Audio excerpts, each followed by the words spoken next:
Coucou tout le monde, j'espère que vous allez bien. Je suis ravie de vous retrouver aujourd'hui pour une nouvelle vidéo tricot dans laquelle on va parler de torsade, encore de torsade, de jacquard, encore de jacquard, du ranunculus que j'ai enfin fait, de la blouse numéro 1 qui est vraiment un bon basique. Et je vous parlerai peut-être de cette version du Sunday cardigan que j'ai encore fait. J'ai pas mal tricoté, j'ai fait 7 pulls en 2 mois pendant mes insomnies, donc vous me dites tout le temps, je tricote beaucoup, mais je suis insomniaque, j'ai pas dormi pendant quasiment 3 semaines, où j'ai dormi à peine 4 heures, donc pendant ce temps-là, je tricote. Donc ne vous mesurez pas à moi, parce que c'est vraiment exceptionnel ici que je tricote autant. Je vous parlerai aussi de mon nouveau kit de mini circulaire Knit Pro, que voici, donc vous voyez vraiment des mini, de mes nouveaux sacs à projet, que j'adore, qui sont vraiment super grands, et de mon nouvel accessoire pour faire sécher les pulls à plat par 3. Ma première réalisation, c'est l'Auguste Sweater de Johanna Guerich, qui est un pull que j'adore, que j'ai déjà énormément porté. Je trouve qu'au niveau de l'aisance, il est parfait. Je l'ai fait à la bonne longueur pour moi, donc je rentre toujours mes pulls à la française. Et je trouve que c'est juste la taille qu'il me fallait, il est vraiment parfait, il tombe super bien. Donc vous voyez, c'est un modèle avec des raglans. Le raglan ici est vraiment... C'est l'originalité du patron en fait, hein. C'est une torsade ce raglan, donc c'est vraiment magnifique. Enfin moi je trouve ça vraiment original et beau. Et c'est une construction qui ne démarre pas en rond. Donc c'est un pull top-down, donc qui se tricote du haut vers le bas. On commence par monter un certain nombre de mailles et on travaille en aller et retour pendant un certain nombre de rangs en venant faire des augmentations par moment autour des raglans. Donc on vient vraiment commencer ces raglans et ensuite au fur et à mesure qu'on fait des augmentations, on vient rejoindre en rond ici. Et comme on a plus tricoté le dos, forcément on a le dos qui est plus haut que le devant et ça tombe super bien au niveau de l'encolure. Pour les gens qui n'aiment pas les encolures fort décolletées, c'est vraiment bien. Ce patron, il est assez simple à comprendre, donc en français. Ici, pour le col, il suffit de venir relever des mailles et normalement, c'est un bord en côte. Donc, c'est un col en côte qui vient se monter après. Ici, moi j'aime pas les cols qui se remontent après, je trouve que ça se voit ou que c'est un peu plus épais. Ici, je suis venue remonter des mailles et j'ai simplement fait un I-cord, un bord I-cord. Et je trouve ça beaucoup plus féminin et beaucoup plus fin au niveau du pull. C'est peut-être ce qui fait que je le préfère. Alors au niveau de la construction, c'est tout simple, hein. Vous mettez vos marqueurs de chaque côté du raglan. Au lieu d'avoir une maille raglan entre vos marqueurs, vous aurez plusieurs mailles raglan, 6 ou 8, je ne sais plus. Et vous venez augmenter de part et d'autre de cette torsade qui vient se construire. Donc c'est pas beaucoup plus compliqué qu'un raglan à partir du moment où vous savez faire des torsades. La laine que j'ai utilisée, sans grande surprise, de la laine de Drops, j'adore la laine de Drops, elle est pas chère, elle va bien, j'adore le tombé. C'est ici de l'alpaca, alpaca mix dans ce cas-ci, avec de la Kit Silk de Drops, qui est un superbe mauve, super lumineux, qui a fait que cette laine que je trouvais plutôt terne à la base, est venue vraiment... Enfin, le mohair a vraiment donné cet aspect beaucoup plus beau. En fait, cette laine, c'est une laine que j'ai achetée il y a déjà plusieurs années et que je n'ai jamais utilisée parce que je ne savais pas quoi faire avec. Alors, est-ce que vous allez le voir? C'est une laine mixte, donc mauve, avec du bordeaux et du bleu à l'intérieur et je trouve que ça fait vieillot. Je trouvais que ça faisait vraiment vieillot tout seul, ce mix-là. Et je vais peut-être vous mettre une photo parce que je trouve qu'on ne voit pas bien. Et j'arrivais pas à me décider quoi faire avec. Et une fois que je l'ai mixé avec ce mauve lumineux, là, directement. Vous le voyez, le pull est un peu plus bleu qu'il ne l'est en réalité. Il est vraiment plus comme ce mohair-ci. Alors j'avais un échantillon de 20 mailles, alors que le patron préconise un échantillon de 23 mailles. Donc j'ai adapté, j'ai fait une taille différente et pour arriver au même résultat. Et j'adore le fluffy de ce mix-là, qui est en fait mon mix préféré du moment. L'avantage d'utiliser toujours les mêmes combos, c'est qu'à la longue, on sait, enfin moi je sais qu'avec des aiguilles 4,5, j'ai un échantillon de 20, avec des aiguilles 4, j'ai un échantillon de 21. Donc ça me fait gagner du temps. Je ne fais plus d'échantillons pour ce type de laine-là qui ont toujours le même échantillon en jersey. Je vous montre ici le drapé de l'alpaga et du mohair. Vous voyez que c'est vraiment très souple, il n'y a pas de rigidité, c'est un tissu qui est vraiment très fluide. Tiens, j'en profite pour vous parler aussi de ce que j'utilise maintenant. Avant j'achetais en petit bidon, maintenant j'achète en grand. Donc je lave mes pulls avec de l'eau calant pour qu'ils soient bien... Je trouve qu'ils sont beaucoup plus doux quand on les lave avec de l'eau calant qu'avec du produit lessive normale. Et maintenant je rajoute par évier complet, je rajoute une cuillère à soupe de lanoline. Donc c'est ceci, c'est une cure de laine à la lanoline. C'est vraiment pour venir assouplir la laine quand on trouve qu'elle est un peu trop rêche. Bien, on vient rajouter ça, on laisse tremper pendant une demi-heure, on presse, donc moi je mets le calant et ceci, je presse, je laisse tremper pendant une demi-heure, je represse, je ne rince pas, je fais partir l'eau, enfin sauf si ça dégorge vraiment beaucoup, hein. Par exemple ce pull-ci, il a vraiment beaucoup dégorgé lorsque je l'ai lavé et je l'ai refait une deuxième fois avec de l'eau calant, un bouchon de calant et une cuillère à soupe de cette cure ici, c'est de l'huile de lanoline. Et je trouve que ça assouplit vraiment bien la fibre et que ici je la porte à même la peau et ça ne pique pas. Mais bon, je suis habituée aussi à porter du mohair. Si jamais ça vous intéresse, je mets le lien en bas dans les infos de la vidéo. Alors pour ce qui est pull, faut juste vous mettre le lien de mon Ravelry et vous retrouverez toutes les infos des pulls dont je vous parle sur Ravelry parce que ça me prend vraiment beaucoup trop de temps d'aller mettre chaque fois les infos où j'achète la laine. La laine, je l'achète sur Bray Web Shop. Ça vous le savez déjà si vous me suivez. Et j'ai mis aussi le lien sur certains de mes pulls. Donc les pulls sur Ravelry et ce produit, je mets le lien dans les infos en bas de la vidéo ainsi que tout le matériel que j'utilise. L'Auguste Sweater, je l'ai fait dans une autre version, cette fois-ci avec un col rond en côte, mais c'est pas un col que je suis venue construire après comme préconisé dans le patron. J'ai commencé mon tricot en rond. En fait, ce que j'ai fait, dans le patron, vous avez un certain nombre de mailles une fois que vous rejoignez en rond. Je suis partie de ce nombre de mailles, j'ai déduit toutes les augmentations raglan qu'il fallait faire et j'ai pris cette mesure que j'ai obtenue, ce nombre de mailles que j'ai obtenu. J'ai commencé à tricoter en rond un bord en côte 2-2 que vous voyez ici. Et ensuite, je suis venue mettre mes marqueurs et j'ai commencé à faire mes raglans et j'ai fait un jeu de rangs raccourcis en suivant en fait ce qu'elle disait, mais pas en aller-retour, en rond. Enfin, j'espère que c'est clair. Et donc ici, c'est exactement la même chose. Avec mon raglan ici, c'est exactement la même chose. Ici, j'ai pas utilisé le même combo de laine. C'est tout aussi fluffy. C'est de la laine que j'avais, que je trouvais... je trouve que ce pull, il fait beaucoup plus masculin que celui-ci.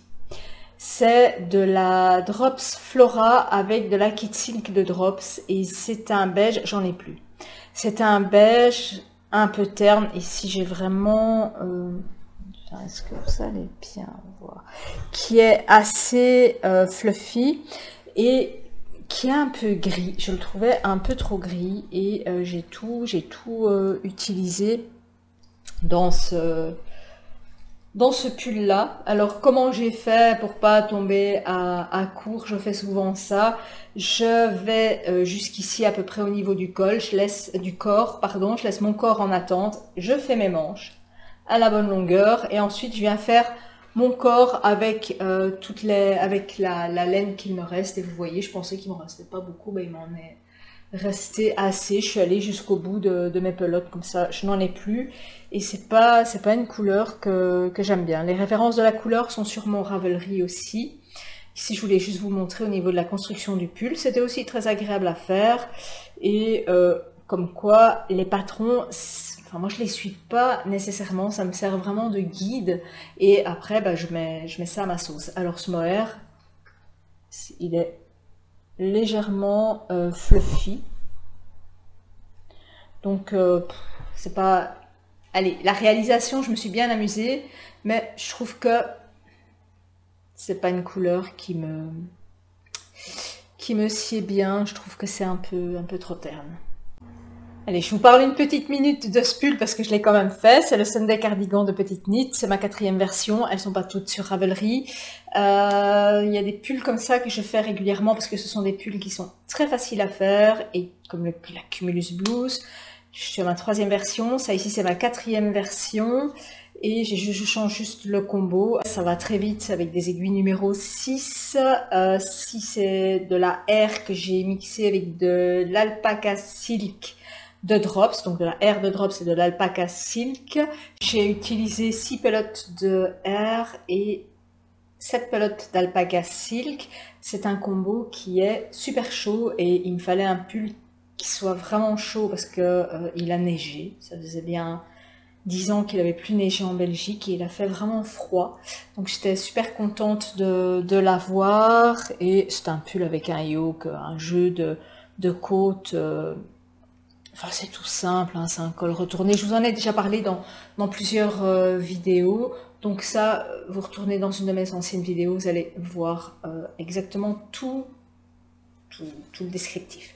Alors pour les manches, tant que j'y suis, je vais vous parler de mon nouveau jeu d'aiguilles Knit Pro que voici et que j'adore, qui est vraiment complémentaire de mon kit ici, Knit Pro Ginger. Moi, je n'utilise pas les Knit Pro qui sont de toutes les couleurs là en bois. Je les utilise plus parce qu'en fait, à force de les utiliser, le vernis se retire et l'adhérence n'est plus la même. J'aime bien les aiguilles qui glissent bien. Et donc, ce kit-ci, donc j'ai le bleu et le rouge qui sont des aiguilles ici en bois. C'est pas du bambou. Ici, j'ai rassemblé mes deux kits pour n'en avoir que un. Mais le bois ici, il s'use pas comme les autres Knit Pro.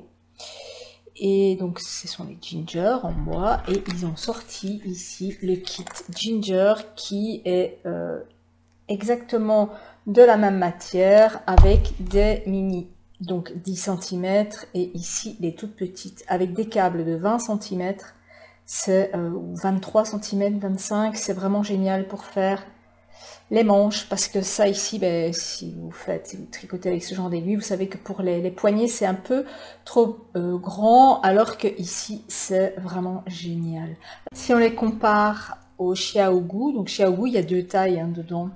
Il y a les petites ici et celle-ci.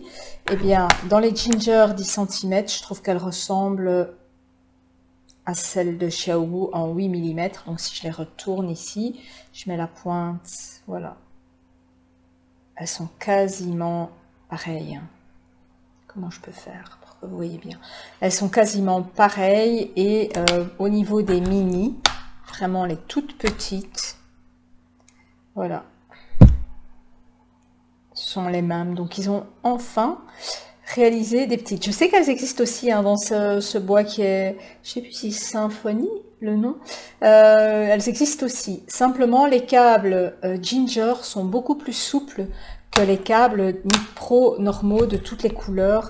Si vous regardez ici des câbles, ben, ils sont, il y a pas de mémoire, ils se plient pas. Enfin, ils sont beaucoup plus souples, je trouve. Ce sont des Il y a des noirs et des transparents comme ça ici et je les trouve vraiment géniaux ces câbles-ci pour des Knit Pro parce que les autres vous savez ils restent vraiment, ils se tordent et on ne sait pas bien les avoir en main, donc ça je n'aime pas du tout. Et alors j'aime bien aussi c'est leur pochette, enfin moi c'est toujours le bordel dans mes pochettes. Ici ben, on a directement un bon visu, ici on peut mettre ses bloqueurs et ses câbles normalement. Les jeux d'aiguilles j'utilise tout le temps. Donc ça, j'en suis vraiment ravie. Je vous mets aussi les liens. On n'en trouve pas beaucoup. Je vais vous mettre aussi le lien des autres, si vous préférez, vous, le kit qui est moins cher. Ce kit-ci, je pense que je l'ai payé une 60aine d'euros. Par rapport à ce kit-ci, c'est la moitié du prix. Hein. Bon. Ils sont compatibles avec tous les câbles Knit Pro aussi. Mes Ginger ici, je les adore vraiment. Ce sont mes préférés en Knit Pro pour le moment. Alors, on va enfin parler de jacquard. C'est la première fois que je fais du jacquard en rond. J'en ai fait pas mal du temps, je tricotais à la machine à tricoter. Donc j'avais une brother double fronture avec un système de cartes. On perforait, on faisait ses motifs et on tricotait. 4 heures, le pull était fait. Je m'en suis très vite lassée parce qu'il y a plus plaisir de tricoter à la machine. Ça n'a pas la même... Enfin, il n'y a pas de satisfaction personnelle comme quand on tricote à la main. Et même si ça me prend 60 heures en plus, je préfère vraiment tricoter à la main. Donc la machine, non, pas pour moi. Les jacquards étaient magnifiques, hein, les pulls étaient magnifiques, mais c'est du tricot à plat et enfin, je n'y trouvais aucune satisfaction. Donc j'avais essayé à plat, à la main, et c'était la cata. Franchement, c'était la catastrophe. Ma tension n'était pas bonne parce que je n'ai pas la même tension à l'endroit et à l'envers. Et les fils qui s'en mêlaient. Alors je tricote à l'anglaise, donc avec le fil dans la main droite, la main dominante en fait. Donc mon fil dominant est toujours à droite. Et ici, j'ai vraiment appris à travailler avec un fil dans les deux mains. Mon fil, ma couleur principale à droite et le dessin, donc ma couleur contrastante à gauche, à la continentale.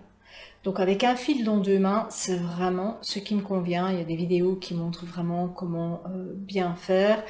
Et j'ai trouvé ça hyper amusant en fait et très addictif parce que une fois que je me suis retrouvée à faire du jersey, je me suis dit bon, vite mon prochain jacquard parce que je trouvais ça vraiment super addictif. Alors ici c'est le Pink Velvet d'Andrea Mori.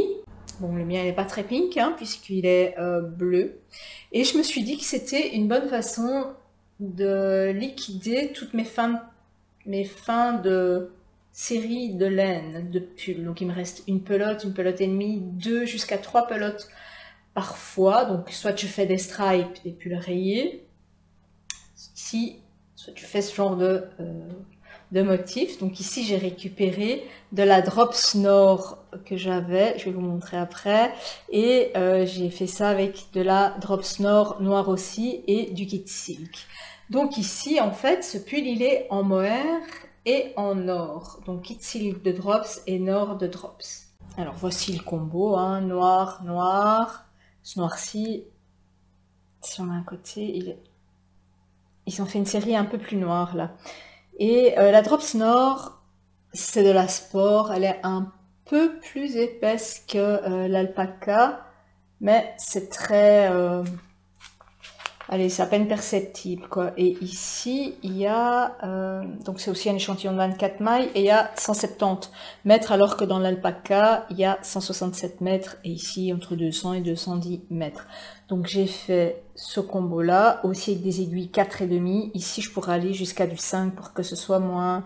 si je veux quelque chose de moins serré. Et le reste de ma Nord, c'est tout ce qui me reste de mon kit.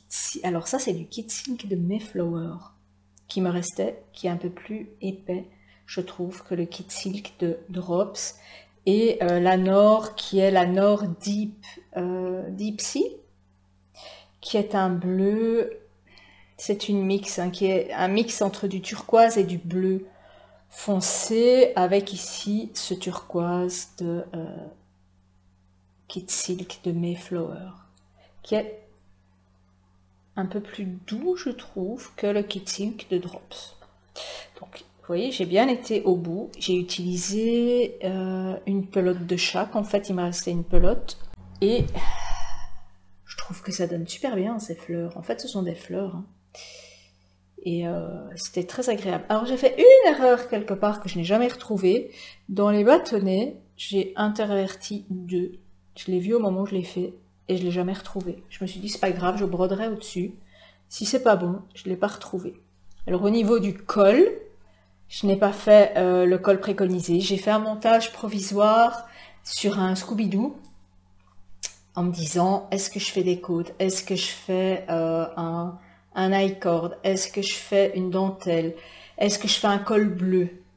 j'étais vraiment, donc j'ai même pas encore rentré mon fil parce que je ne sais toujours pas ce que je vais faire. Alors l'avantage, j'ai mis dans ma liste dans ma playlist tuto tricot, j'ai mis maintenant des vidéos d'autres personnes qui font des i-cords. Enfin, par exemple pour l'i-cord, si vous voulez savoir comment on le fait, vous trouverez la vidéo dans mes podcasts tricot, qui n'est pas une vidéo de moi. Il y a Stéphanie Maid aussi qui a fait, qui explique très bien dans ses vidéos.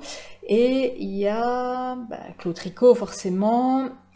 Et je me demande s'il n'y avait pas une vidéo de Alice Gerfaux, dans laquelle elle explique son premier jacquard, comment faire un jacquard pas à pas. Elle le fait à l'anglaise, c'est très bien. Et il y a aussi Espace Tricot, qui a plusieurs vidéos dans lesquelles elle fait des tutos tricot. Elle a 4 vidéos pour faire entièrement un pull. Je pense que je l'ai mis aussi dans ma playlist. Et où elle explique vraiment comment on fait pour les échantillons, pourquoi parfois on a du tricot plus serré en jacquard et pas en jersey. Alors ici, généralement on préconise d'utiliser des aiguilles plus grosses pour le travail en couleur. Moi ici je n'ai pas fait parce que je n'avais pas encore regardé toutes ces vidéos sur le jacquard. Je me suis dit je me lance, tant pis, ça m'a l'air normal. J'ai juste regardé comment tricoter avec un fil à droite et un fil à gauche. Et pour le reste, je me suis lancée et voilà. Donc j'ai pas de démarcation, j'ai pas mon tricot qui se resserre tout d'un coup et je trouve que ça donne bien. Alors l'intérieur de mon jacquard, au niveau de ma tension, je vais vous montrer parce qu'après je vais vous montrer l'autre, c'est pas du tout pareil. Voilà. Donc c'est beau à l'intérieur et à l'extérieur. Enfin, je trouve ça beau. J'ai croisé mes fils régulièrement. J'ai pas été au-delà de 5 mailles. Mais ici, il n'y avait pas tant de croisements de fils que ça. Et dans ce pull-ci, je pense qu'il n'y en avait pas. Parce que, vous voyez, le motif, il est vraiment... il n'y avait pas de croisement, je pense. Peut-être ici où j'ai croisé un peu plus. Ouais, peut-être ici j'ai croisé, mais donc dans la pointe du V, et c'est pas très difficile de croiser aussi. Le tout c'est vraiment de vraiment tendre son tricot avant de pouvoir avant de venir sceller son autre maille de couleur. C'est vraiment ça en fait que j'ai appris ici. Alors, quand je dis tendre, c'est tendre sur l'aiguille, hein. Donc vous tendez votre tricot pour pas qu'il soit rabouloté et seulement après vous venez faire votre autre, vous venez mettre votre autre maille de couleur. Alors le voici avec mon encolure qui n'est pas un col en côte. Tout compte fait, c'est pas mal. Comme ça, c'est pas trop dégagé. Non, j'aime bien. Alors les pulls d'Andrea Mori, pour ma part, je trouve qu'ils tombent toujours bien ici. C'est toujours bon pour moi. Moi qui ai une petite morphologie. Donc c'est vraiment un beau pull, je trouve. Les pulls d'Andrea Mori, pour moi, c'est vraiment valeur sûre. Je sais que je peux faire la taille S, c'est bon. Ici, j'ai fait des manches droites. Et... je trouve ça super beau en fait, ce yoke comme ça dans le noir, ça ressort vraiment bien. J'adore. J'adore ce pull, j'ai fait la taille S. Par contre c'est chaud, on sent qu'il y a une double... on sent qu'il y a une double épaisseur de laine, hein, forcément. Ici c'est avec un échantillon de 20, donc ça tient chaud. C'est un peu plus chaud qu'un pull normal. Et ici par contre je ne sens pas de... et je sens pas de démarcation. C'est lisse. Donc voilà, c'est pas, à mon avis, ce sera pas le dernier que je ferai parce que j'aime vraiment beaucoup. J'ai envie d'essayer aussi en laine Holstgarn et parce que j'ai vu qu'ils avaient des superbes coloris et je me dis que ce serait vraiment pas mal. Il tombe vraiment bien et je l'adore. Mon expérience du jacquard, c'est quand on en a fait un, on a envie d'en faire d'autres. C'est plus comme un jeu, comme un défi, voir le tricot qui se construit. Tiens, est-ce que je vais y arriver? Est-ce que je me suis pas trompée? Bon, c'est pas le genre de truc qu'on fait dans le noir en regardant la télé. Donc là, j'ai vraiment dû me concentrer et j'ai envie d'en faire plein d'autres. J'ai vu plein de superbes modèles, que ce soit de Kathleen Hunter, Andrea Mori. Enfin, j'ai vu aussi Marie Wallin. J'ai vu plein de designers avec des superbes pulls, enfin superbes jacquards. Et je pense que ce seront mes prochains tricots. Donc j'avais pas encore bloqué ce pull-ci, que je me suis dit je vais en faire un autre, et je suis tombée sur un modèle de Kathleen Hunter, donc Halibut. Je ne sais plus s'il est en français ou en anglais, et je suis tombée amoureuse de ce motif. Je me suis dit wow, trop génial et tout. Même si le yoke est vachement profond, beaucoup trop profond pour moi. Quand vous voyez ça, ça a l'air hyper grand pour moi, et en fait ça ne l'est pas du tout. Donc entre ce pull-ci, j'avais pas encore bloqué celui-ci, j'avais déjà commencé celui-là. J'ai regardé des vidéos dans lesquelles on disait attention, quand vous faites du jacquard, pensez à augmenter d'une demi-taille d'aiguille votre tricot. Donc échantillon de 20 mailles avec des aiguilles 4, j'ai pris des aiguilles 4,5 pour faire le travail en couleur. On ne voit pas, il n'y a pas de différence, mais pour moi c'est trop large. Alors je ne vois pas de différence, enfin si, pour moi c'est vraiment trop lâche. Donc j'ai demandé à Magdalena de la chaîne Triple L de Mag qui recommence à faire des vidéos tricot pour mon plus grand plaisir, parce que j'adore ces jacquards. Si vous aimez le jacquard, allez voir ces jacquards, ils sont vraiment splendides, j'adore. Et je lui ai demandé, tiens, est-ce que toi quand tu fais du jacquard, est-ce que tu changes ta taille d'aiguille? Elle m'a dit non. Et j'aurais pas dû. Donc ici, j'ai aussi croisé mes fils à l'arrière. Aussi, j'essaye de ne pas aller à plus de 5 mailles, mais vous voyez ici, pour moi, ça c'est trop lâche. Il y a des endroits, attendez, il faut que je le trouve. Il y a des endroits ici où c'est trop lâche, ça manque de tension. Et ça, c'est un peu dommage. J'aurais dû rester sur ma première idée et ne pas changer de taille d'aiguille. Pourtant, j'avais fait un échantillon et il me semblait que c'était un peu plus serré. Mais en fait, je sais pas vous, mais moi, quand je fais un échantillon, il est toujours une maille plus serrée que quand je tricote un pull en entier. Donc si après je reprends mon échantillon et que je mesure après mon pull une fois qu'il est bloqué, mon échantillon par exemple va faire 18 mailles et je vais, sur mon pull, je vais avoir une maille en plus. Donc il va être plus large en fait. Ils sont systématiquement un peu plus larges mes pulls. Donc ça c'est un peu dommage. Et ici, j'ai vraiment suivi le modèle. Je ne me suis pas trompée dans le motif et c'est vraiment génial de voir ce motif se construire. Alors j'ai utilisé de la Drops alpaca avec du Kid Silk, mon combo préféré, et aussi un reste d'alpaca et de Kid Silk de Drops, la couleur amande. Et ici, alors est-ce que vous allez le voir, mais le Kid Silk, il est beaucoup trop poilu, le Kid Silk beige. J'espère que je pourrais vous le montrer. Il y a vraiment une différence de poil entre le mohair beige et le mohair noir, qu'à un moment, je tricotais dans mon fil noir, j'avais des longs poils de mohair de parfois, allez, 6 à 8 cm qui venaient se tisser dans mon noir, donc j'ai dû tirer.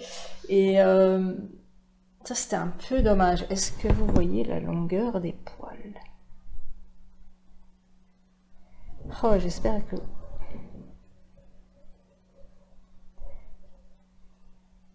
C'est le seul mohair que j'ai qui est aussi poilu. Ici j'ai pas ça. J'ai pas ça du tout, mais vous voyez qu'il y a des poils qui se sont vraiment tissés dans le noir que je m'amuse à retirer. Ça c'est un peu dommage. Mais ici, c'est vraiment... je vais peut-être le mettre sur mon pull noir. J'ai vraiment des longs poils de mohair. Alors, je vais vous montrer les couleurs. De l'alpaca noir, qui est vraiment hyper noir, un peu brillant, j'adore. de la Kid Silk, de Drops noir aussi, de l'alpaca et encore du Kid Silk de Drops. Cette fois-ci, c'est couleur amande. Ici, c'est le coloris 0302. Et ici, c'est le coloris 42 qui est hyper poilu. Alors, chez Drops, celui-ci est poilu, mais si vous en achetez, je l'ai depuis très longtemps. Si vous en achetez, il sera peut-être pas aussi poilu que ça. Est-ce qu'on voit les poils? Il faudrait que je mette du mien. Si je mets mon pull comme ça, est-ce que vous voyez les poils de ce mohair? C'est fou, hein? Comment il est poilu. Et celui-ci, vous le voyez plus clair qu'il ne l'est. Il est dans la même tapée que celui-ci. Il est plus clair, mais c'est vraiment la même couleur. Et ce combo aussi, j'aime bien. Vous voyez, il est plus brun, plus beige que gris. Le premier pull que je vous ai montré, il est plus dans le gris. Ici, on est vraiment plus dans le brun et je trouve ça beaucoup plus beau. Alors, ce pull de Kathleen Hunter, c'est une construction top-down, un yoke qui se construit. Mais alors, regardez comment ce yoke est super profond. Beaucoup trop profond. Alors, heureusement que j'ai pas fait une taille en dessous parce que... Voilà. Sinon, ça remonte. Alors, au début, pour moi, il y a un petit temps d'adaptation pour vraiment... ça gêne un peu, quoi. Moi, je me sens un peu... voilà, après 10 minutes, c'est bon, ça ne me gêne plus du tout. Alors, au niveau des manches, les manches sont un peu fitées. Et j'ai fait quand même un petit dessin sur les manches. J'ai fait des longues manches. Je voulais faire des vagues. J'ai vu un modèle avec des vagues sur Ravelry. Et je trouvais ça super beau, la façon dont elle l'avait fait. Avec des vagues ici dans le bas. Et je trouvais que c'était trop... avec mon combo à moi. Ou alors peut-être parce que je l'ai fait plus long. Il m'arrive ici. Donc, et vous voyez, il n'est pas si grand que ça. Hein. Il a l'air immense quand on le met comme ça, mais c'est pas à cause de la profondeur du yoke. Et si je devais le refaire, je viendrais ici, à la pointe du hareng. Je viendrais le faire beaucoup plus court et continuer le jacquard sur les manches plutôt que de venir séparer aussi bas. Je trouve que ça serait mieux s'il était... si c'est comme les pulls Andrea Mori, quoi, qui tombent bien ici. Je trouve que ça tomberait mieux s'il était plus haut. Si le yoke se terminait... s'il était moins profond, en fait. Voilà, c'est le mot que je cherchais. Alors, au niveau des dessins, c'est super simple. Et vous voyez, le fait d'avoir tricoté plus lâche... Je trouve qu'on voit un peu... au travers, que dans l'autre on voit pas. Donc les prochains, je tricoterai avec le même numéro d'aiguille. Et je tricoterai pas trop lâche parce que je trouve qu'après on voit derrière les flottes par transparence. Et ça c'est un peu dommage. Bon, maintenant que je vous l'ai dit, vous n'allez voir que ça. Si je ne vous le dis pas, on ne le voit pas. Donc voilà. C'est un pull que je referais? Non, je ne referais pas parce qu'il y en a tellement d'autres qui sont super beaux aussi chez Kathleen Hunter. Donc je pense pas que je referais ce motif. C'était vraiment un défi que je m'étais mis. Est-ce que tu y arriveras sans te tromper? Et je suis super contente d'y être arrivée. Alors dans les jacquards, dans toutes les vidéos de jacquards que j'ai vues, je vois rarement du mohair et...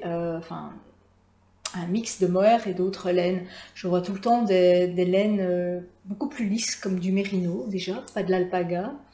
Même pour les torsades, hein, on utilise généralement des laines qui sont plus régulières et moins molles. Moi, c'est justement ce qui me plaît dans l'alpaga, c'est le fait que ce soit une laine molle et fluide et beaucoup moins rigide.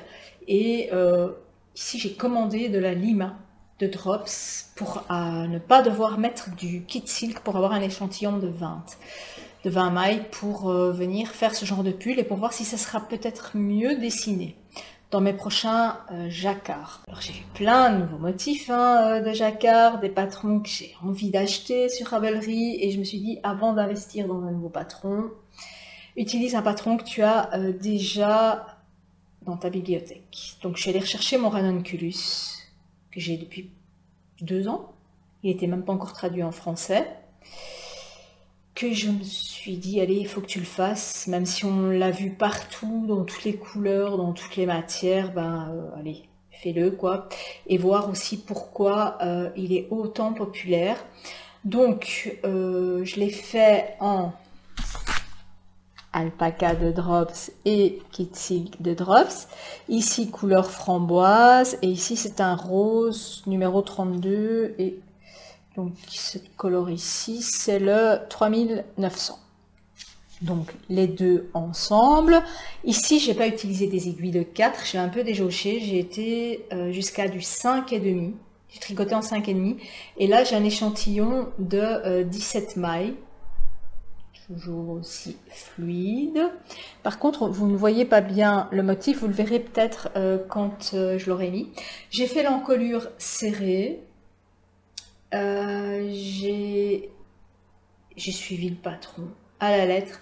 Alors, ce qu'il y a de bien dans ce patron, c'est que quand vous achetez le patron, vous avez plein de liens vers les vidéos. Et si vous allez sur le modèle dans Ravelry, vous avez plein de liens avec toutes les vidéos de toutes les séquences, donc cette séquence-ci, cette séquence-ci, cette séquence-ci.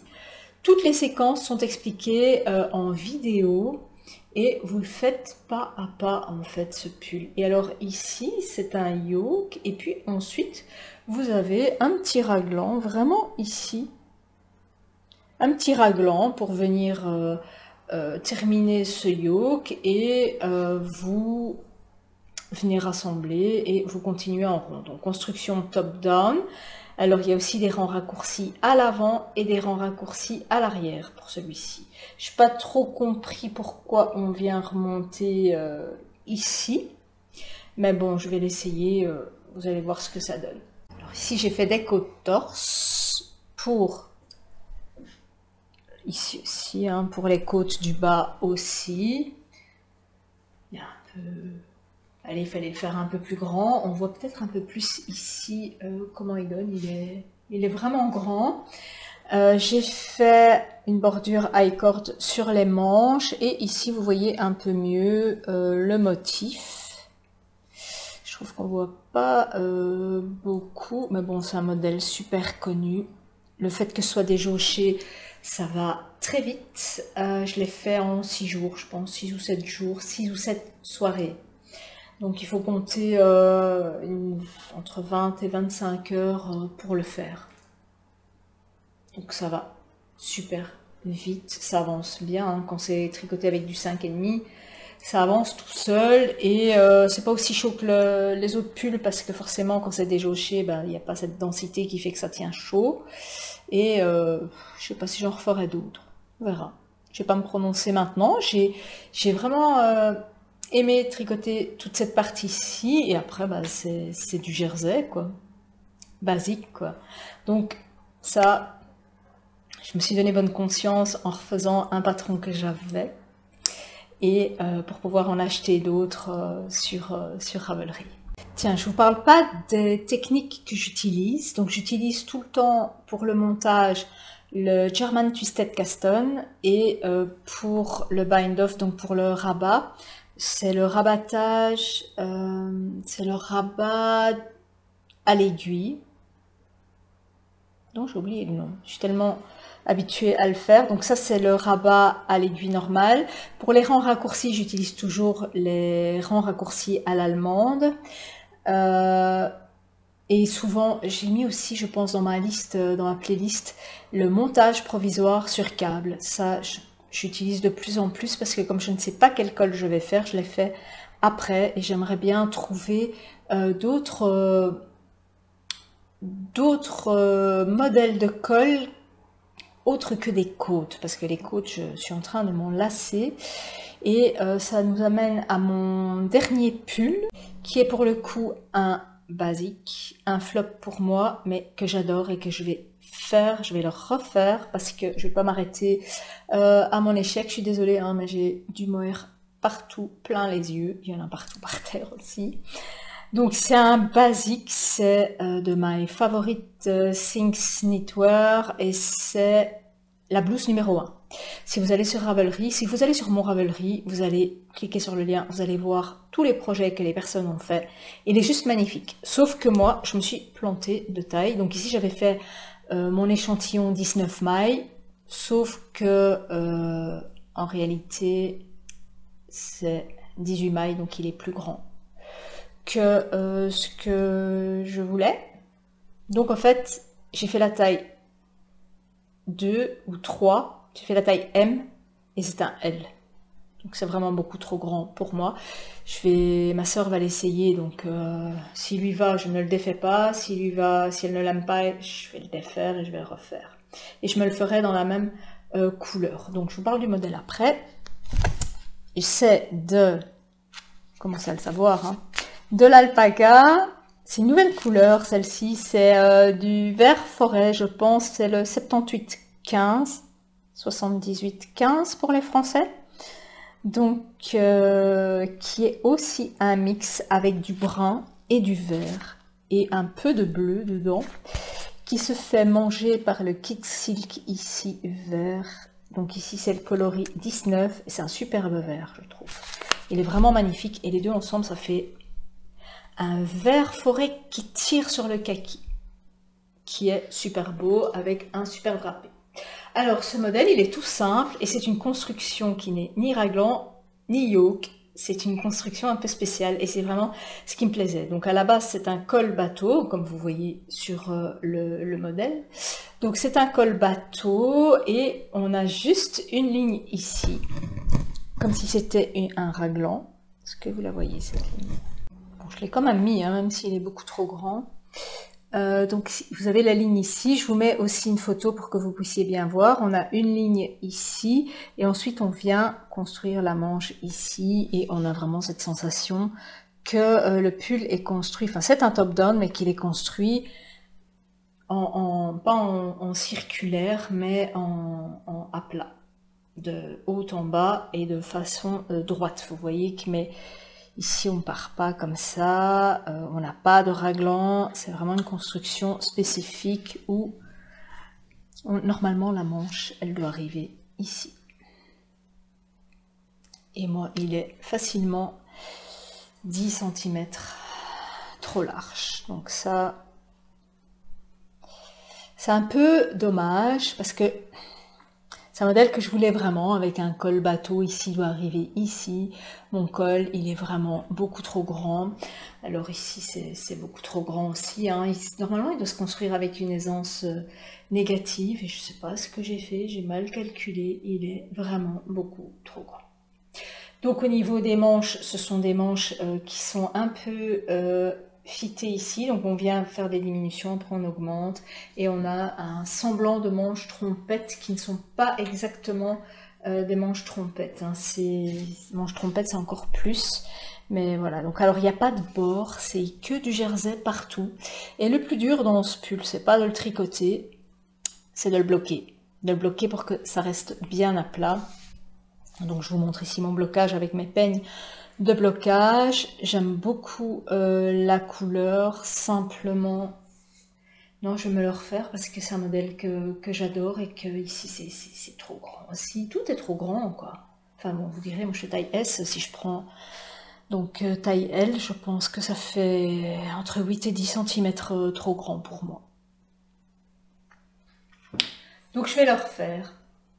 Et vous le verrez certainement dans une prochaine vidéo, certainement ici avec du mohair et alpaca. J'ai envie de refaire exactement le même combo. Et j'ai aussi envie d'essayer avec de la Drops Air, parce que je pense que j'ai aussi un échantillon de 18 avec de la Drops Air toute seule. Alors ce patron, moi je l'ai trouvé simple, mais si vous démarrez en tricot top-down, si vous n'êtes pas habitué à faire des yokes et des constructions un peu plus spécifiques, je ne vous le conseille pas parce qu'il est, à première lecture, il n'est pas évident. Il faut vraiment, moi j'ai dû le relire 2 à 3 fois avant de me dire ah oui, ok, c'est ça, et après ça va tout seul. Une fois qu'on a le déclic qui se fait, qu'on comprend que c'est bien la ligne, et puis qu'après on vient ouvrir la manche et qu'on sait où se trouve la manche et où se trouve le pull, enfin la face avant et la face dos, excusez-moi, j'ai du mohair vraiment en bouche. Ça va beaucoup mieux. C'est franchement pas évident à la première lecture. Maintenant, si vous avez déjà fait une dizaine de pulls en top-down, moi je dis lancez-vous quoi. Alors, on en a fini avec la partie tricot. Je vais vous montrer ce que j'ai trouvé de vraiment pratique pour pouvoir laver mes pulls. Alors mes pulls, je les lave pas systématiquement dès que je les mets. Hein. Mes pulls, je les lave une fois par trimestre, enfin quand je les ai bien portés. C'est de la pure laine, donc ils sentent pas, il n'y a pas cette sensation de transpirer dans les pulls en pure laine. Donc je les aère et généralement je les range. Mais j'aime bien quand même les laver de temps en temps. Et ça permet aussi de remettre de la lanoline dedans qui est anti-mite. Les mites, elles n'aiment pas la lanoline. D'ailleurs, la lanoline, c'est la graisse naturelle du mouton. Et je sais plus, je crois que c'est Crystal LK qui a fait une vidéo là-dessus qui explique beaucoup de choses sur les mites. Et parce que moi, c'est ma hantise, hein, les mites. Et donc, je les lave avec ça, je remets de la lanoline dedans. Ils sont encore plus doux. Les pulls en laine, plus vous les portez, plus ils s'assouplissent, moins ils sont rugueux. Là, on dirait que la fibre, elle se lisse, et avec la lanoline encore plus. Et donc, je les repasse tous au moins 2 fois par an. Alors, pour les sécher, je les bloque une seule fois. Ça aussi, vous m'avez demandé, tiens, est-ce que tu bloques systématiquement à chaque lavage? Non, je ne bloque pas mes pulls à chaque lavage. Je les bloque uniquement quand c'est de la dentelle et qu'il faut les étirer. Sinon, il y a plein de pulls comme ici, les jacquards, je les ai pas spécialement étirés. Je les laisse tels quels, sécher. Ils prennent leur forme et voilà, mes échantillons, je les bloque pas, je les tire pas non plus sur vraiment la dentelle. Alors, pour les sécher, pour pas les laver un par un maintenant, je mets un fond d'eau dans ma baignoire entre 30 et 35 degrés. Je dissous un peu le produit à base de lanoline qui est une espèce d'huile dans de l'eau chaude. Je viens mettre ça dans mon fond, je mets mes 3 bouchons puisque je lave 3 pulls à la fois et dans ma baignoire, et ensuite je trempe mes pulls et ensuite je les serre bien pour vraiment faire partir toute l'eau, je les tords pas et je les mets à plat et je fais la technique du burrito où je mets 2 essuie-éponges en dessous, je mets mon pull à plat comme il faut, pas en boule, vraiment bien à plat comme il faut. Je mets 2 essuies au-dessus, je fais une boule, enfin je fais un burrito et je marche dessus. Et ensuite je viens les mettre, alors j'ai trouvé ceci sur Amazon, qui est en fait un suspendoir à laine pour venir pendre 3 pulls. Alors, soit je le mets contre mon radiateur, comme vous voyez sur l'image ici, avec mes 3 pulls, soit j'ai dans mon dressing, j'ai 2 longues armoires, j'ai mis un bois de bambou et je les suspends au-dessus et ça sèche entre mes 2 armoires. Alors je trouve perso que ici j'aurais pu prévoir un peu plus de place parce que c'est pas évident à mettre parce que ça bouge, hein. Donc ce qu'il vaut mieux faire, c'est d'abord mettre celui du bas et ensuite venir déposer les autres quand ils sont bien tendus et si possible à cette hauteur-ci. Alors après je le prends et je le déplace. Ce qui est bien, c'est qu'au niveau de mon radiateur, on sait vraiment même venir les mettre sur une poignée de porte comme ceci et vraiment régler. Je vous mets la photo, ce sera plus simple et vous savez vraiment faire sécher. Alors pour le replier, c'est tout simple, prend pas de place. Vous avez vu, j'ai fait un 8 avec et je viens remettre mon élastique et ça prend pas de place. Alors dans le kit que j'ai acheté, il y en a 2. Il y en a un avec 3 suspendoirs et un avec 2. Donc à la base, on sait sécher 5 pulls. Il faut avoir la place pour mettre 5 pulls. Donc je trouve ça super pratique. Je vous mets aussi le lien en barre d'infos. J'ai trouvé ça sur Amazon.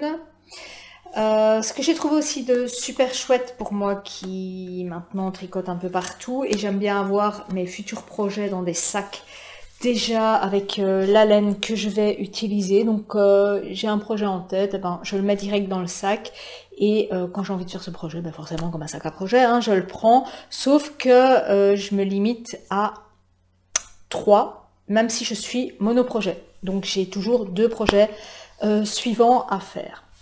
Alors je vais vous montrer les sacs que j'ai trouvés et j'en ai même pris pour l'aquarelle parce que c'est vraiment, je trouve que c'est la taille idéale. Ils sont vraiment super pratiques, super solides et super beaux. Le premier, c'est celui-ci. Donc je pense qu'il fait 38 cm sur 28 et ça doit faire 30-33 de haut. Et J'adore, je trouve qu'il est super beau, même pour partir en voyage et pour mettre un gros pull dedans. Quand on a toute sa laine et tout, moi j'aime bien avoir toute ma laine, hein. Il y en a qui préfèrent avoir un sac avec juste le projet, une pelote de laine, une aiguille. Moi j'aime bien avoir tout à l'intérieur. Donc c'est une tirette et on a plusieurs emplacements. Donc ici, là, sur le côté ici et bah, de l'autre côté forcément c'est la même chose. Et on a vraiment toutes ces poches qui permettent de venir mettre ces projets, enfin tout ce qu'on a quoi. Alors donc il y a celui-ci que ma maman m'a offert à Noël. En plus on a une bandoulière, hein, donc on peut aussi le mettre en bandoulière. Ils ont l'air plus grands en vrai, je trouve que... enfin, ils ont l'air plus grands à la vidéo que en vrai. Et le petit dernier qui est super beau aussi. Voilà, alors ce que j'aime bien aussi, hein, c'est que je les laisse à côté de mon fauteuil, je les ferme quand il y a des gens, ils lisent sous la table et voilà. Et pendant que je tricote, je peux le laisser ouvert. Là, il y a ce que j'ai commencé, que je vous montrerai. Enfin, je peux vous le dire, hein, c'est la Cumulus Blues que j'ai commencé avec du mohair de chez Katia, mais je vous en parlerai dans ma prochaine vidéo. Et voilà quoi, donc ces sacs, je les adore, ils sont vraiment trop pratiques. D'ailleurs, j'en ai acheté un autre pour offrir à ma soeur. Et j'espère que ça lui plaira, en fait, ça devrait lui plaire. Voilà, je vous ai tout montré, c'était une très longue vidéo, hein, plus que ce que je fais d'habitude. J'espère que ça vous aura plu. N'hésitez pas à revenir vers moi si jamais vous avez des questions ou si vous avez, tiens, des techniques, ça m'intéresse. Est-ce que vous faites toujours des bords côte, ici, des encolures en côte, ou est-ce que vous avez d'autres trucs à me donner pour que ça varie, pour que ça change, parce que toujours ce col rond, je trouve ça un peu tristounet à force d'en faire, c'est toujours la même chose. Et parfois, je trouve ça manque un peu de féminité, je voudrais avoir quelque chose de plus dentelle et tout. Donc si vous avez des bons plans à partager avec moi, n'hésitez pas à revenir. Alors moi j'ai pas de tricopine en vrai, les personnes que je connais, que je côtoie, elles ne tricotent pas, c'est bien dommage, je peux pas partager ça avec d'autres personnes que vous. Donc n'hésitez pas à revenir vers moi, ça me plairait vraiment d'avoir un atelier où on puisse partager toutes ces techniques tricot, quoi, ces techniques de tricot circulaire. Et j'en rêve même, pouvoir donner des cours de tricot allez, le samedi après-midi par exemple, c'est un truc qui me botterait, enfin quand je travaillerai moins bien sûr, et c'est vraiment quelque chose qui me passionnerait. Voilà, mais je vous dis à très bientôt pour de nouvelles vidéos, ciao!